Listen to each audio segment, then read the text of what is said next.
Oke, hari ini saya bertemu dengan Adri Darmajiwoko bersama 3 rekan penyair lainnya. Adri Darmajiwoko mengelola komunitas penyair Negeri Poci. Secara berkala, komunitas Negeri Poci menerbitkan buku antologi puisi yang melibatkan ribuan puisi dari ratusan penyair. Boleh dibilang, Adri Darmajiwoko bersama 3 rekan penyair tersebut menjadi saksi penting pasang surutnya perpuisian di Indonesia. Selain sebagai penyair, Adri Darmajiwoko adalah juga wartawan kawakan, antara lain di majalah Kartini. Karya puisinya tersebar di banyak media. Adri Darmajiwoko lahir di Yogyakarta 28 Juni 1951. Meski sudah pensiun sebagai wartawan, Adri Darmajiwoko masih terus aktif mencipta puisi dan leluasa beradaptasi di ranah digital kini. Inilah bincang-bincang saya dengan Adri Darmajiwoko di antara ribuan koleksi bukunya. Jadi saya sekarang ini kebanyakan bebas, tidak terikat pada kerjaan ataupun kegiatan lainnya, karena sudah matanya untuk memerdekakan dirinya, tidak kerusa-kerusu, tidak ngoyo lagi seperti waktu dulu aktif di dunia jurnalistik.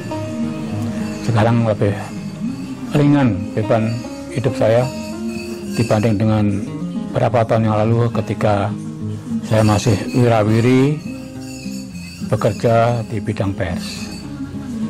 Sekarang lebih banyak kegiatan literasi melalui antologi puisi maupun kumpul-kumpul dengan beberapa teman yang bergerak di bidang sastra, dan juga kami sedang mau membuat antologi dari Negeri Poci, serial Negeri Poci, judulnya Raja Kelana. Dan Raja Kelana ini akan berisi dari puluhan atau ratusan para penyair dari Indonesia yang akan terpilih dalam buku puisi tadi. Dan sekarang sedang dalam proses, dan kami sedang menunggu sampai bulan April yang akan datang.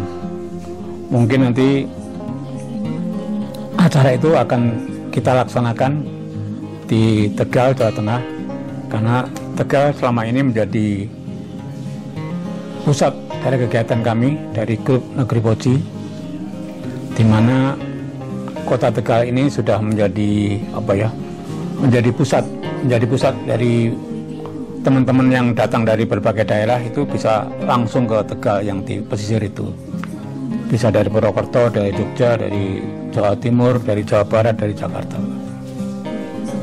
Mas Adri, bisa diceritakan Mas Adri tentang Negeri Poci ini sebagai sebuah, ya anggaplah paguyuban atau apa gitu ya. Awal-awalnya, terus aktivitasnya belakangan seperti apa gitu. Ya, dulu kami bikin Negeri Poci itu 28 tahun yang lalu, tahun 93, jadi sudah lebih 28 tahun lalu.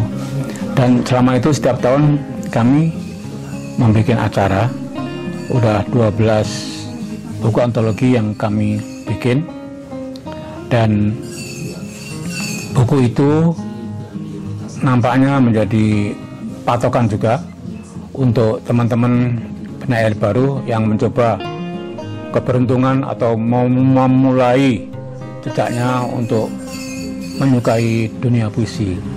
Dan di antara mereka juga ada yang berhasil jadi penyair, ada yang sekali 2 kali menulis kemudian menghilang, tapi ada juga yang tetap setia sampai sekarang. Negeri Poci ini sebagai komunitas atau sebagai sebuah perkumpulan atau seperti apa ya? Jadi Negeri Poci itu sebuah komunitas. Jadi sekarang yang aktif itu Dr. Handrawan Adesul, Profesor Priyono Cipto Haryanto, Kurniawan Junedi, dan saya sendiri. Jadi berempat ini sekarang lagi aktif menghidup-hidupkan komunitas Negeri Poci. Dari sisi minat Mas Arti, generasi yang sekarang pada dunia perpuisian ini seperti apa ya gambarannya? Ya, sekarang susah tebak mana yang menonjol, mana yang hanya sekedar hobi untuk berliterasi, mana yang hanya iseng, mana yang hanya coba-coba. Semuanya ada dalam dunia maya ya. Jadi susah untuk merangkumnya tuh di antara mereka ini siapa yang kuat, karena setiap hari kan selalu ada saja penyair baru di dalam Facebook itu yang satu sama lain punya kelompok, dan kita nggak tahu tuh kelompok ini siapa, kelompok ini siapa. Mereka masing-masing punya komunitas atau lingkungan sendiri untuk berkumpul ya, untuk berkumpul atau membuat komunitas baru. Dan satu sama lain tuh nggak kenal, yang kenal tuh hanya lingkungannya sendiri, dan mereka ini merasa bahwa dirinya lah yang paling paling tahu tentang dunia sastra, paling menonjol dalam dunia sastra, paling bagus hasil karyanya, padahal itu hanya lingkungan setempat saja. Sebab juga mungkin saya atau kami juga hanya dikenal sedikit orang aja, tapi ya kami atau saya itu selalu dedikasikan kepada dunia puisi ya khususnya, dan dunia sastra pada umumnya, sehingga sampai sekarang itu masih bertahan, masih ada semangat untuk berkarya atau menulis apa yang bisa saya lakukan. Mas Adri, untuk orang bisa terlibat atau menjadi bagian dari Negeri Poci itu teknisnya gimana? Ya ikutan mengirim puisinya, dan kalau sesuai dengan persyaratan yang kami tentukan, ya bisa aja masuk.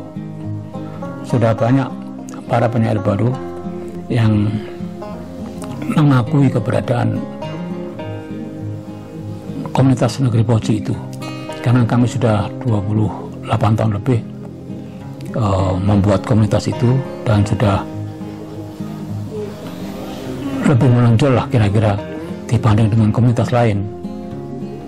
Dan juga kami itu terbuka, inklusif, kepada siapa saja bisa aja ikut, dengan cara ya itulah saling berkarya ya. Itu berbagai buku puisi yang dihasilkan oleh teman-teman para penyair Nusantara itu boleh dikatakan ada terwakili di situ. Yang ini ya yang menonjol ya, tapi yang kurang menonjol ya belum dapat buku mereka. Dari 12 itu rata-rata berapa penyair? Ada 150 ke atas, ada 175, ada yang 200. Tapi itu nama-namanya berganti. Tapi ada juga yang tetap bertahan. Dan yang tetap bertahan itulah yang selalu setia untuk berkomunikasi dengan dari Negeri Poci. Artinya antologi itu setiap tahun atau tidak? Rencana setiap tahun itu ada. Jadi yang antologi sekarang ini nanti bulan Juli akan diluncurkan. Ini lagi dikumpulkan bahan-bahannya, sedang dicari para pengirim puisi yang kira-kira cocok. Itu mereka mengirimkan sesuai dengan tema yang sudah ditentukan, atau artinya mereka leluasa sesuai dengan puisi yang mereka punya? Ya, kita menentukan temanya. Ada tentang laut, ada tentang negeri awan, ada lagi tentang pesisiran, kemudian tentang Katulistiwa yang terakhir ini judulnya Raja Kelana. Nah, itu diharapkan para penyair bisa mengirimkan karya mereka ke negeri Poci. Mas Adri, mekanisme kurasi yang Mas Adri lakukan bersama Kurniawan Junedi. Ya. Bisa diceritakan Mas Adri? Ya, kami menyeleksi apa yang ada dalam kumpulan puisi-puisi itu yang sudah diserahkan ke kami, dan kami memilih dari sekian banyak itu di mana yang kira-kira puisi sungguh-sungguh atau puisi yang sudah dimiliki oleh penyair yang sudah punya nama.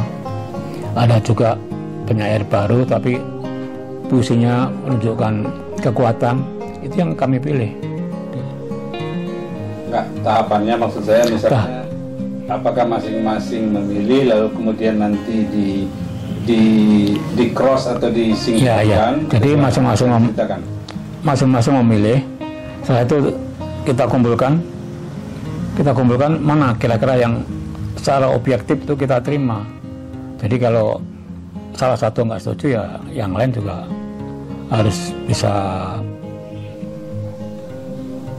enggak atau setuju gitu. Jadi bisa menentukan masing-masing berempat ya, berempat itu.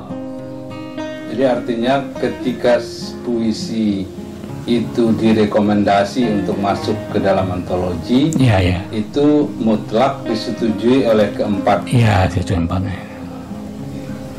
Jadi perdebatan itu bisa nggak di Mas Adri menceritakan salah satu? Ya, masing-masing punya selera puisi kan. Jadi yang ada 3-4 orang ini yang paling banyak persamaan menyeleksi itu, ya itulah yang kita muat. Jadi walaupun puisinya menurut yang bersangkutan bagus, tapi kalau editor atau kuratornya nggak cocok, ya nggak bisa. Dan banyak orang atau penyair yang sering membuat mereka ini kecewa atau bisa juga memusuhi kami karena karena tidak cocok dengan selera kami, tidak cocok dengan selera negeri Poci. Ada juga yang bilang, itu nggak benefit negeri Poci. Ya biar saja, mereka masing-masing punya kegiatan, mereka masing-masing punya kriteria, atau mereka masing-masing punya punya keinginan ataupun tema yang menurut mereka bagus, tapi menurut orang lain belum tentu bagus. Begitu juga kami sebagai kurator atau editor memilih seseorang, mungkin menurut dia jelek, tapi menurut kami, loh itu puisimu bagus. Tapi ada juga yang merasa dirinya bagus, kok nggak dimuat? Ya puisimu bagus, tapi tempat takdirnya puisi itu mungkin tempat lain, bukan di negeri Poci. Ya. Sejak didirikan 28 tahun yang lalu sampai sekarang, kuratornya tetap berempat atau ada yang lain? Ya ganti-ganti, tapi ya itu kami semua itu. Dulu ada beberapa teman, tapi sekarang yang aktif kami berempat itu. Apa yang membuat Mas Adri berempat ini bisa tetap bertahan dan memiliki komitmen yang kuat dalam perpuisian ini hampir 28 tahun itu, rahasianya apa? Konsensus bersama, karena kami itu kan dari muda. Itu Kurniawan itu menulis puisi dari tahun 70-an. Priyono Cipta Haryanto, Antaran Adesul itu sebelum tahun 70 sudah nulis puisi. Saya tahun 70 itu juga mulai menulis puisi. Jadi kami berempat itu tetap setia dalam konsensus bersama untuk selalu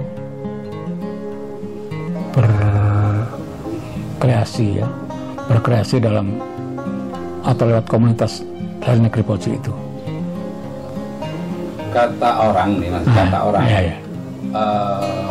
para penyair ini kan egonya tinggi, Mas Adri. Ya. Bagaimana keempat sosok ini bisa tetap menjaga dan mengendalikan ego hingga tetap solid 28 tahun gitu? Ya kebersamaan aja. Jadi ya kadang-kadang mungkin nggak sependapat, tapi ya karena ini merupakan kebersamaan, ya mau nggak mau kita terima, mau nggak mau kita setuju apa yang sudah kita sepakati bersama itu. Nggak bisa maunya ego sendiri, terus ini macam gini harusnya atau begitu harusnya. Enggak, kami berempat ini yang selalu konsensus bersama. Mas Adri bisa menceritakan nggak, maksudnya kecenderungan puisi-puisi Mas Adri arahnya kemana, kecenderungan Kurniawan, kecenderungan Triono, kecenderungan Hendrawan, bisa digambarkan sekilas nggak? Ya kalau apa ya, pola kami tetap, tapi yang penting itu bagaimana kreasi itu muncul, apa pengungkapan yang baru itu. Isinya itu juga, cuma dibolak-balik aja ya saya kira ya. Tapi tema-tema itu selalu bertahan hingga sekarang. Misalnya tentang cinta atau tentang perjalanan atau tentang kehidupan ya. Itu bisa saja dalam puisi itu lain-lain, tapi maksudnya sama, bahwa itu tentang kemanusiaan misalnya. Kalau Mas Adri sendiri perjalanan berpuisi ini bisa digambarkan, Mas Adri?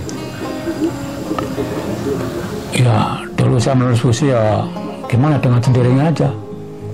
Ada yang teman menulis atau minta kepada saya untuk menceritakan pengalaman bagaimana pertama kali menulis puisi.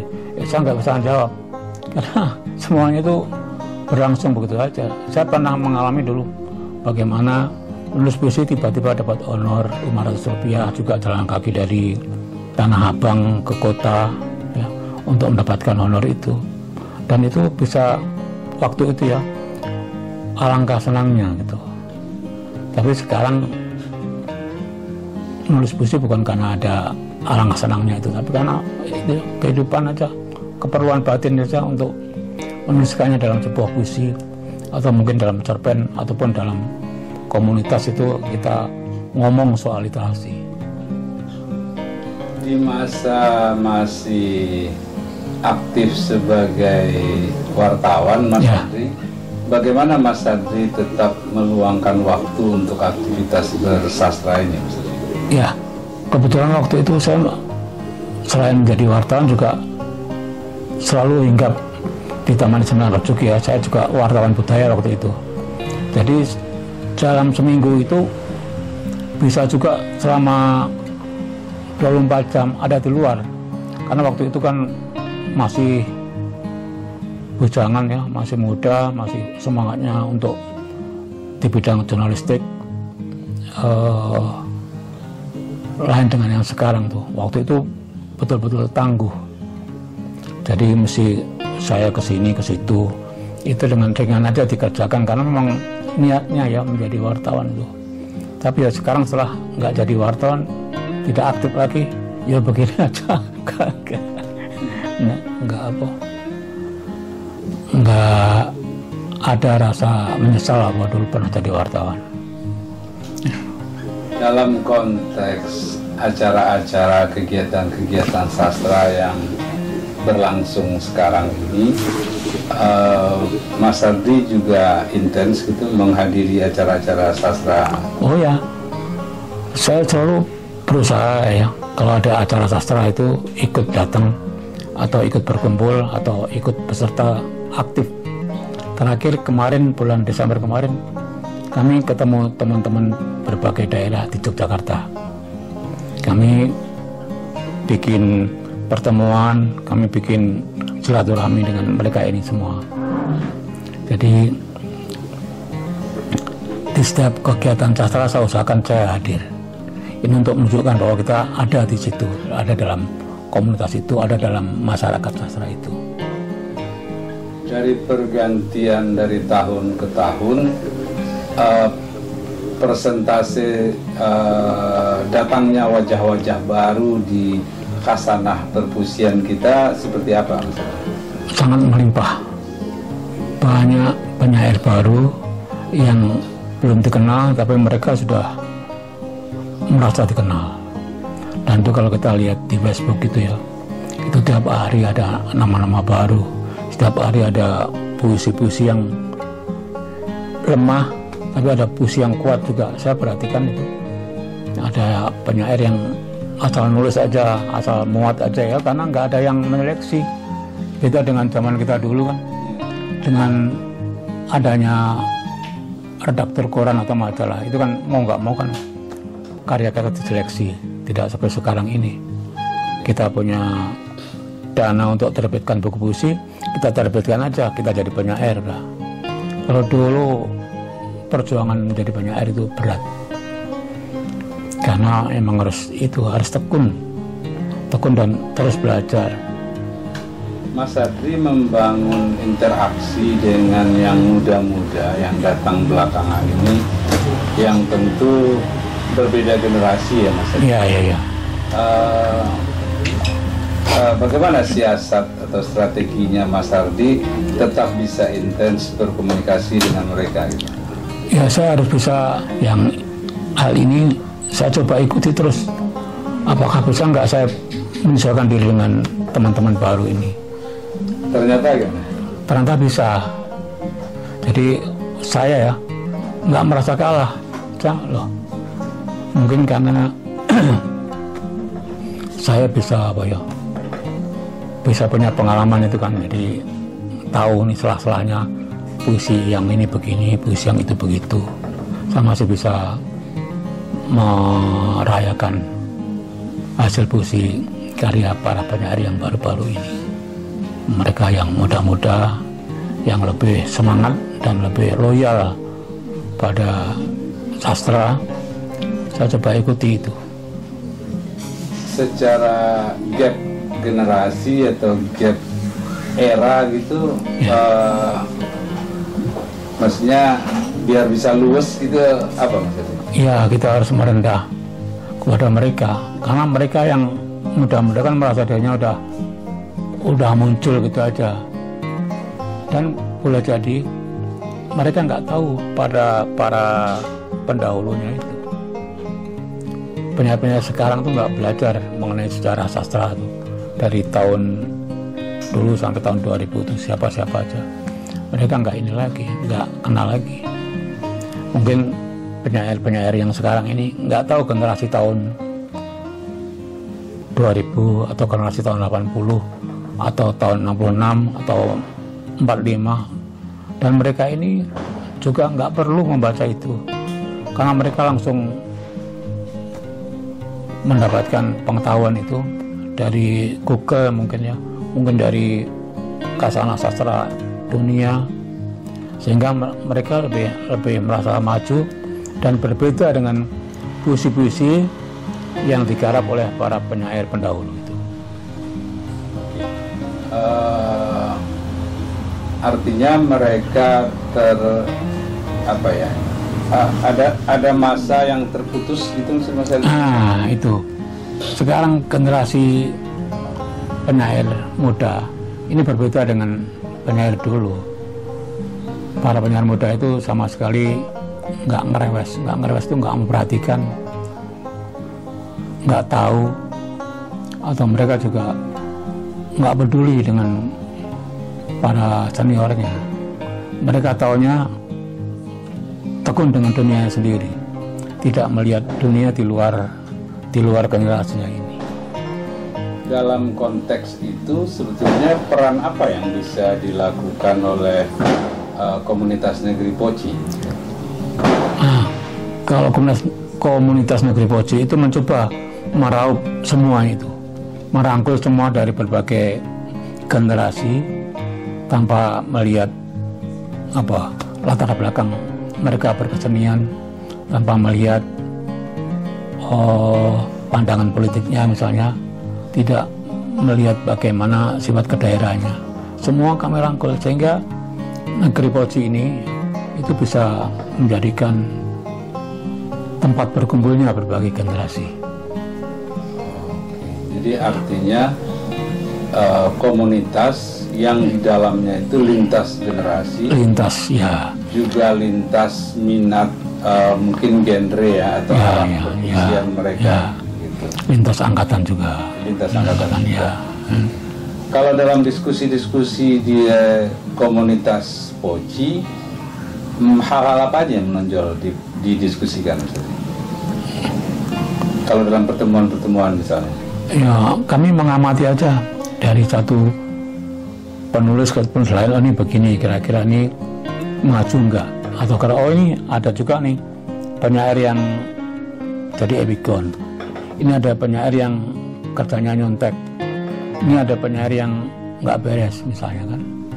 Jadi untuk kami itu udah tahu saja siapa-siapa mereka ini, mana yang loyal pada sastra, mana yang iseng, mana yang coba-coba. Tapi semua itu harus kita apresiasi, kita hargai, kita hormati. Nanti hanya waktu sendiri yang akan menentukan apakah mereka ini bisa bertahan atau tidak. Apa yang membuat Mas Ardi begitu berlapang jiwa untuk berbagai perbedaan dan berbagai kondisi yang terjadi sekarang, sementara di mata umum nih Mas Ardi, bahwa para penyair ini kan egonya tinggi banget Mas Ardi. Iya. Apa? Ya karena kedewasaan itu saya kira. Jadi kita dengan lapang dada bisa menerima semua perbedaan, semua genre, semua tema, semua pandangan tentang puisi harus kita serap semuanya. Dengan demikian kita juga bisa terbuka. Kalau kita nggak mau belajar dari puisi-puisi sekarang, ya kita akan ketinggalan. Kita juga nggak dikenal oleh mereka dan mereka juga nggak kenal dengan kita. Jadi harus ada saling timbal balik. Tapi ya itu hanya sedikit sekali yang melakukan hal itu. Tapi semua lebih banyak didominasi oleh egonya masing-masing, sehingga hal-hal yang di luar dari mereka itu tidak terbaca ya, atau tidak mempengaruhi cara mereka berpuisi atau bersastra.